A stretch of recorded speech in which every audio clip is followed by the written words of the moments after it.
حكايتنا النهاردة عن نهلة بنت مسكينة فتحت عينها على الدنيا، لقت نفسها بنت وحيدة لأب كبير في السن، عنده محل بقالة وحالته المادية متوسطة، وساكنين في القاهرة بحي الجمالية. ولكن إرادة ربنا إن يموت والدها وهي طالبة في المرحلة الإعدادية. توفى والد نهلة وسابها هي ومامتها لوحدهم تماما في الدنيا، لأن باباها ومامتها كانوا من أصل تركي، هاجروا معظم أهل قرايبهم وما تبقاش من عيلتها غير بعض كبار السن، وكان عددهم قليل جدا والمسافات بينهم بعيدة والاختلاط مش أقوى حاجة. واجهت نهلة الحياة وحيدة مع أمها، وما كانش عندهم غير بعض الجيران الطيبين اللي ساعدوهم في إجراءات بيع محل البقالة وتسديد دينهم وإيداع ما تبقى من المبلغ في البنك علشان يعيشوا منه لحد ما تتخرج نهلة وتشتغل. وكان العائد من الفلوس بسيط جدا، فكانت حياتهم صعبة شوية ومتقشفة. كملت نهلة دراستها وتخرجت من الجامعة واشتغلت في شركة تجارية كبرى. في الوقت ده تقدم لها زميل في العمل علشان يخطبها، وكان اسمه خالد. استشارت نهلة أمها بدأت تسأل الجيران والمعارف، وكان بين الجيران جار مقرب جدا من نهلة وأمها، راجل فاضل بيشتغل مدير في مدرسة اسمه الأستاذ توفيق. اتحرى الأستاذ توفيق عن خالد ونصح مامة نهلة بعدم القبول، فرفضته والدة نهلة. ولكن خالد ما يئسش ورجع يلح على نهلة تاني إنه عايز يتجوزها، وكان بيسلط عليها زميلتها في العمل علشان يقنعوها. وبعد فترة من الإلحاح وافقت نهلة وبدأت تقنع مامتها بحجة إنهم لازم يكون ليهم راجل يتحموا فيه. وبعد إلحاح طويل من نهلة على مامتها وافقت، ولكن كان ليها شرط إن نهلة تتجوز معاها في نفس الشقة اللي هي شقة مامتها طبعا. خالد وافق ورحب جدا بالفكرة، وبدأت نهلة في تجديد عفش البيت وتجهيز الشقة، وتم الزواج في وقت قليل جدا من غير حتى عمل فترة خطوبة. وعدى على الزواج سنتين. بدأ خالد في الوقت ده إنه يزهق وأسلوبه يتغير، وبدأ يقول لنهلة إنه حاسس إنه ضيف في الشقة مش راجل البيت، لأن كل شيء في الشقة باسم مامتها. وطلب منها صراحة كده تغيير عقد ملكية البيت باسمه. ولما نهلة رفضت ساب لها البيت ومشي ومرجعش تاني. راحت له نهلة تترجاه علشان يرجع معاها البيت، وتعلنوا بموافقتها هي ومامتها على تغيير عقد ملكية البيت باسمه. ونفذت نهلة كل الطلبات اللي قالها خالد. ومرت الأيام بعد كده، يوم حلو على يوم وحش. ولكن في الوقت ده ربنا ما أردش النهلة الإنجاب، فبدأ خالد يفتح معاه الموضوع ده ويتهمها إنها ما بتخلفش. وبدأ في الفترة دي إنه يغيب عن البيت وقت كبير ويسهر كل يوم بره ويرجع وش الفجر. ولما كانت نهلة تيجي تعاتبه كان يتمادى ويمد إيده عليها، وتمادى جبروته أكتر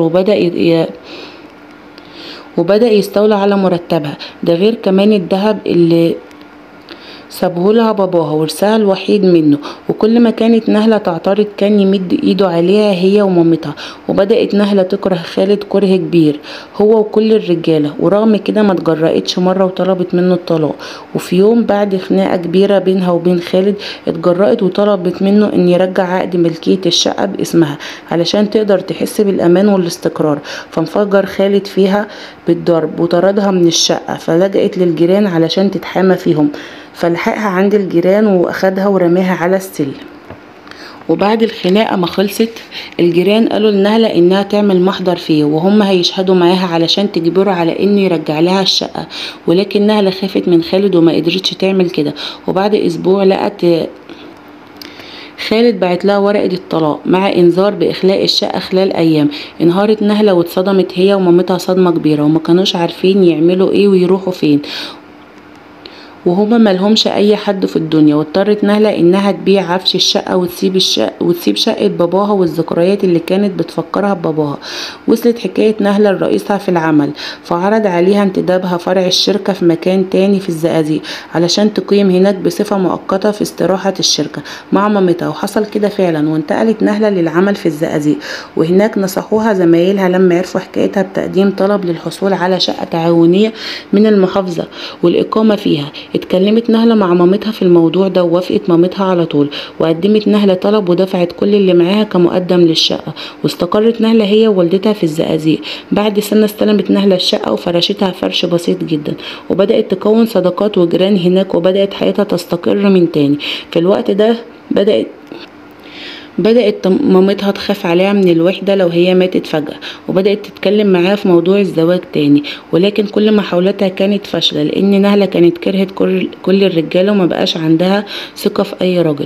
بعد فترة رشحها مديرها للسفر للعمل في مقر الشركة في الخارج، فسافرت نهلة هي ومامتها لمدة 4 سنين، وانتهت مدة عملها في الخارج ورجعت نهلة مصر، ولكن رجعت القاهرة في المكان الجديد اللي الشركة نقلتها فيه.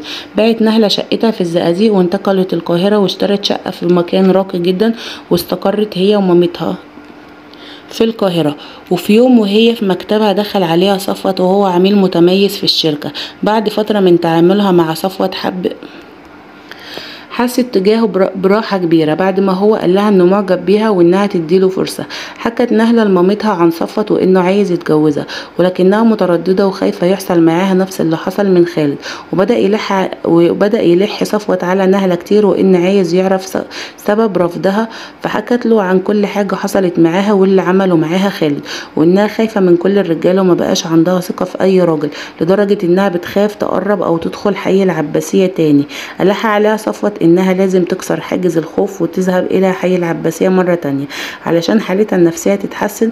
وافقت نهلة وبالفعل راحت مع صفوت العباسية، واتفاجئت نهلة وهي هناك ان بيتها بقى قديم جدا، واستجمعت نهلة شجاعتها ودخلت البيت وقابلت واحدة من اصدقائها، وعرفت منها ان خالد اتجوز بعد طلاقها بشهور قليلة من بنت من عيلة كبيرة، وخلف منها طفلين، وبيعاملها وحش زي ما كان بيعامل نهلة بالظبط. والبنت ما استحملتش وحكت لأهلها اللي جم على طول وضربوا خالد في شقته، وبعد كده رموه على السلم وبدأوا يضربوه تاني في الشارع قدام الناس كلها، واخدوه على المأذون وخلوه يطلقها، ورجعوا اخدوا العفش كله. وبعد فترة حصل حريق كبير في الشقة، ولع في كل حاجة باقية فيها، حتى الارض والحيطان اتأثروا من الحريق. وهو دلوقتي بينام على فرش سفنجة على الارض في الشقة المتفحمة من الحريق. وهنا كان انتقام ربنا كبير من خالد الزوج الظالم، فسلط عليه اللقوة منه ظلم وجبروت، واجبروه اهل طليقته على دفع نفقة كبيرة جدا لاولاده بيروح بنفسه مذلول كل شهر يدفعها. ودي كانت عدالة ربنا وانتقامه من خالد، وكما تدين تدان. بعد ما سمعت نهلة كل الكلام من صاحبتها حست براحة نفسية كبيرة، وحست ان حاجز الخوف اللي جواها راح، ووافقت على زواجها من صفوت وعاشت معاه في سعادة وهنا.